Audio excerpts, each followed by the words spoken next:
जिन्हें मराठी इंडस्ट्री में king of romance कहा जाता था। क्या उनकी पकड़ इंडस्ट्री पे थोड़ी ढीली होती जा रही है? मुंबई पुणे मुंबई का गौतम यादव है परफेक्ट एग्जाम्पल। ज्यादातर मूवी वही रोम कॉम और फैमिली ड्रामा के कंफर्ट जोन में ही थी। इंडस्ट्री में एक बहुत सिंपल फंडा, out of a sight out of a mind, यानी आप दिखना बंद हो गए तो आप लोगों के दिमाग से निकल जाओगे। इसीलिए मिस्टर जोशी को इस पर भी काम करना चाहिए कि वो किस तरीके से मेरी जनरेशन से ज्यादा जुड़ पाए। I totally respect a decade-long legacy of actor Swapnil Joshi और इसी के साथ में उनकी टैलेंट की भी बहुत कदर करता हूँ। साल 2013 एक मूवी ने सबका दिल जीत लिया था। मूवी का नाम था दुनियादारी, डायरेक्टर का नाम था संजय जादव। मैं तो उस वक्त बहुत छोटा था, लेकिन मुझे वो मूवी बहुत पसंद आई थी। और आज हम बात करने वाले हैं दुनियादारी के श्रेयस की, यानी स्वप्निल जोशी की। आज का टॉपिक थोड़ा कंट्रोवर्शियल हो सकता है, लेकिन फिर भी मैं चाहता हूँ कि इस टॉपिक पे मैं बात करूँ। हम बात करने वाले एक ऐसे एक्टर की, एक ऐसे कलाकार की जिन्हें मराठी इंडस्ट्री में किंग ऑफ रोमांस कहा जाता था, जिनकी स्माइल पे लाखों फैंस फिदा थे। जी हाँ, we are talking about Swapnil Joshi. Before starting this video, I wanted to clear कि ये कोई hate वीडियो नहीं है। I totally respect a decade-long legacy of actor Swapnil Joshi और इसी के साथ में उनकी टैलेंट की भी बहुत कदर करता हूँ। भाई उन्होंने बहुत बेहतर काम किए, दुनियादारी से लेके मुंबई पुणे मुंबई तक एंड सो ऑन। लेकिन यहाँ पे एक जो लेकिन लगता है, उस पर आज हम बात करने वाले हैं। लेकिन वीडियो में आगे बढ़ने से पहले मैं कहना चाहूंगा कि अगर आप वीडियो में नए हो तो वीडियो को लाइक कर दीजिएगा, चैनल को सब्सक्राइब कर दीजिएगा। Well, without wasting no more time, let's start the video. पिछले कुछ सालों से क्या आपको भी यही लगता है कि स्वप्निल जोशी का जो अनबीटेबल स्टारडम था वो अभी थोड़ा कम होते जा रहा है? वेल, मुझे भी ऐसा लगता है। क्या उनकी पकड़ इंडस्ट्री पे थोड़ी ढीली होती जा रही है? वेल, सबसे पहला टॉपिक है चॉकलेट बॉय इमेज। कितने ही सालों तक स्वप्निल जोशी ने रोमांटिक हीरो और गुड बॉय के कैरेक्टर निभाए हैं और नो डाउट कि बहुत बेहतरीन तरीके से निभाए थे। और क्यों ना निभाए, वो कैरेक्टर उन पर इतने खूबसूरती से बैठते थे कि थिएटर में जाने वाले हर ऑडियंस को पसंद आते थे। मुंबई पुणे मुंबई का गौतम यादव है परफेक्ट एग्जाम्पल। कधी तू चमचम करणारी चांदण्या। लेकिन अभी ऑडियंस का टेस्ट ना थोड़ा बदल रहा है। लोग कुछ नया, कुछ हटके मांग रहे हैं। एक ही इमेज में इतने सालों तक फंसे रहना कभी कभी लिमिटेशंस बन जाती है, और वही चीज स्वप्निल जोशी के साथ हुई है। ऑडियंस को क्या लगता है कि ये तो हर पिक्चर में सेम ही करता है, भाई क्यों जाए थिएटर में। Well, coming to the second topic, lack of experimentation. जब मैं इस टॉपिक पे बात कर रहा हूँ, आप में से कई लोग मुझे कमेंट में बोलेंगे इन्होंने तो वाल्वी की है। टोटली एक्सेप्टेड, और वाल्वी बहुत ही ज्यादा बेहतरीन मूवी है, नो डाउट। आमचं शेवटचं बोलणं, चिठ्ठ्या लिहिणं, पिस्तूल हो य अवनी डिवोर्स मागितला की चिडते. परवा मला फोर्ट फेकून मारला, थोडक्यात डोळा वाचला माझा. लेकिन वाल्वी से पहले अगर हम कई साल देखिए, क्या आपको कहीं पर भी एक नया एक्सपेरिमेंट दिखता है? जहाँ तक मैं देख रहा हूँ, बिल्कुल नहीं। ज्यादातर मूवी वही रोम कॉम और फैमिली ड्रामा के कंफर्ट जोन में ही थी।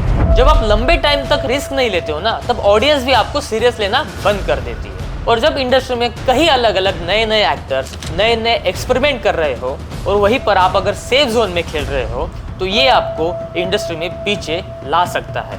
और यही चीज स्वप्निल जोशी के साथ भी हुई। तीसरा रीजन, नए टैलेंट का भूम। देखिए, एक वक्त था जब मराठी इंडस्ट्री में बहुत सारे हीरोज या एक्टर्स नहीं थे, लेकिन आज का वक्त वैसा नहीं है।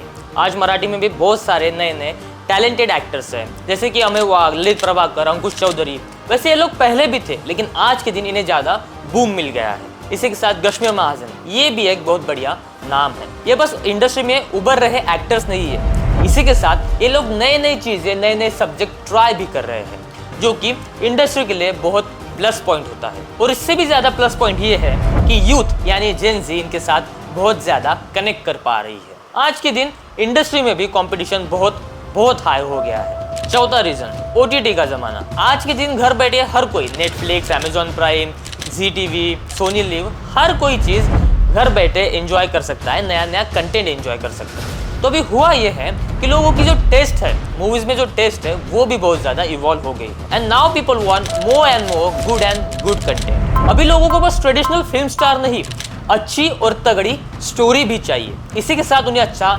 एक्सपीरियंस भी चाहिए। वैसे स्वप्निल जोशी ने भी एक वेब सीरीज की थी जिसका नाम था Samantar, and no doubt that was the mind blowing web series. मैंने यह हाथ पहले भी देखा है। मैंने इससे पहले अपना हाथ किसी को नहीं दिखाया। वो भी इसी उम्र का था जब मेरे सामने इसी तरह खड़ा था। सुदर्शन चक्रपाणी, जो उसका भूतकाल था वही तुम्हारा भविष्य काल है। अब इसे छोड़िए, मुझे मेरा भविष्य बताइए। लेकिन यहाँ पर भी एक प्रॉब्लम है, क्योंकि ओटीटी में हर दिन कोई ना कोई नया नया कंटेंट आते जाता है, तो आप बस एक वेब सीरीज बना के शांत नहीं बैठ सकते।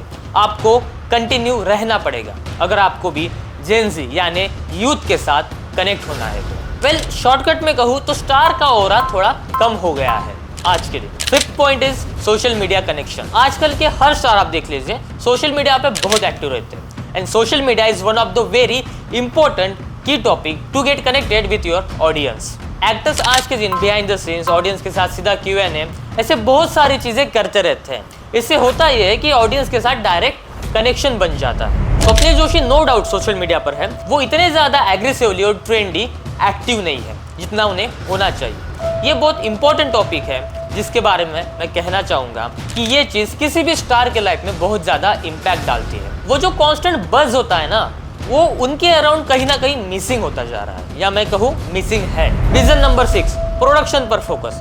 वेल, हर एक्टर का एक फेज होता है जहाँ वो पीक पर होता है। जब वो फाइनेंशियली स्टेबल हो जाते हैं तो they totally think to produce a movie. वही चीज स्वप्निल जोशी के साथ भी हुई है। स्वप्निल जोशी आज के दिन एक सक्सेसफुल प्रोड्यूसर बन गए हैं। उन्होंने प्रोड्यूस की हुई फिल्म नाच के घुमा सुपर हिट हो चुकी है। वैसे मैं एक बात कहूँ तो ये उनके करियर के लिए बहुत अच्छा है, लेकिन ये चीज़ बहुत नॉर्मल है कि कोई भी एक्टर जब प्रोडक्शन में थोड़ा ज़्यादा इन्वॉल्व हो जाता है तो उनका ऑन स्क्रीन अपीयरेंस थोड़ा कम हो जाता है, और यही चीज़ स्वप्निल जोशी के साथ भी हुई है। इसका सबसे बड़ा कारण ये है कि फोकस जो है वो डिवाइड हो जाता है। 7वां रीजन, फिल्मों के बीच बहुत लंबा गैप। एक समय था जब मिस्टर जोशी की मूवीज बैक टू बैक आती थी, और सबसे हैरान करने वाली बात यह थी कि सब मूवी चलती भी थी और लोगों को काफी पसंद भी आती थी। क्यों ना आए, क्योंकि उस समय उनका पीक चल रहा था। लेकिन आज के दिन अगर वाल्वी मूवी को छोड़ दे तो उनकी ब्लॉकबस्टर मूवी की लिस्ट बहुत कम है। इंडस्ट्री में एक बहुत सिंपल फंडा है, out of a sight out of a mind, यानी आप दिखना बंद हो गए तो आप लोगों के दिमाग से निकल जाओगे, और यही चीज मिस्टर जोशी के साथ भी हुई है। 8वां पॉइंट, नई स्टोरी टेलिंग से दूर रहना। मराठी सिनेमा अब बस कॉमेडी या फैमिली ड्रामा नहीं रहा, वो उससे कई गुना ज्यादा बढ़ चुका है, इवॉल्व हो चुका है। सैराट जैसी मूवी ने सब रूल तोड़ दिए हैं। आजकल रियलिस्टिक और हटके कंटेंट चल रहा है जो हर किसी को पसंद आता है। जैसे कि मैंने इसी वीडियो में पहले भी कई बार कहा है कि वॉल्वी उनकी one of the best choice थी, और जो मुझे भी काफी पसंद आई है। लेकिन अगर आपने वॉल्वी को छोड़ दिया तो आप देखेंगे कि उनकी आज भी मूवीज की चॉइस बहुत ज्यादा ओल्ड स्कूल दिखती है, जो कि यंग जनरेशन के लिए यानी जेन ज़ी के लिए बहुत ज्यादा आउटडेटेड है। एज अ ऑडियंस अगर मैं भी चाहूँ तो मुझे भी लगता है कि मिस्टर जोशी ने वाल्वी जैसी और कई ज्यादा एक्सपेरिमेंटल मूवीज करनी चाहिए। उनके अलग अलग किरदार हमें भी देखने में बड़ा मजा आएगा। रीजन नंबर 9, जेन ज़ी कंटेंट। हर इंडस्ट्री की तरह मराठी इंडस्ट्री में भी जेन ज़ी बहुत ज्यादा इंपॉर्टेंट है, क्योंकि वो यंग जनरेशन है। ये जो लोग हैं यानी जेन ज़ी जो है यानी मेरी जनरेशन जो है, ये लोग रिलेटेबल कंटेंट से बहुत ज़्यादा प्यार करते हैं, और जब आप मूवीज़ में रिलेटेबल कंटेंट लाओगे तो डेफिनेटली ये लोग टिकट निकाल कर थिएटर में जाकर आपकी मूवीज़ देखेंगे। लेकिन आज के दिन मराठी इंडस्ट्री में ये बहुत कम देखा जाता है। इसीलिए मिस्टर जोशी को इस पर भी काम करना चाहिए कि वो किस तरीके से मेरी जनरेशन से ज़्यादा जुड़ पाए। वेल, ये चीज़ मिस्टर जोशी के लिए चैलेंजिंग हो सकता है, लेकिन अगर ये चैलेंज उन्होंने पार कर लिया तो डेफिनेटली वो फिर से एक बार खुद को एस्टेब्लिश कर पाएंगे। और आखिर और 10वां रीजन, स्टारडम का नेचर। वेल, ये बात तो हम सबको पता है कि स्टारडम हमेशा नहीं रहता। स्टार का एक पीक पॉइंट होता है और उसके बाद वो धीरे धीरे कम होते जाता है।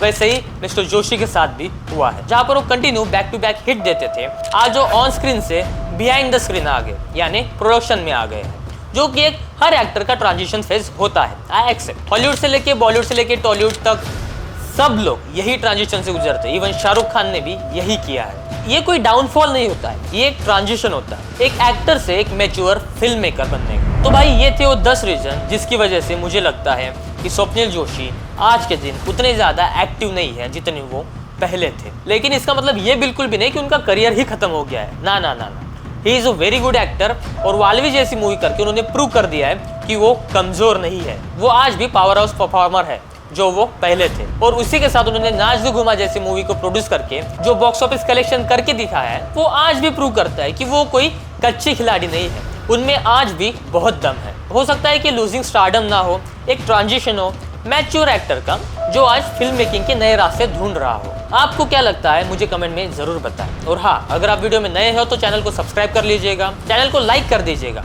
और हाँ, जल्दी मिलते हैं नई वीडियो में, तब तक के लिए थैंक यू सो मच।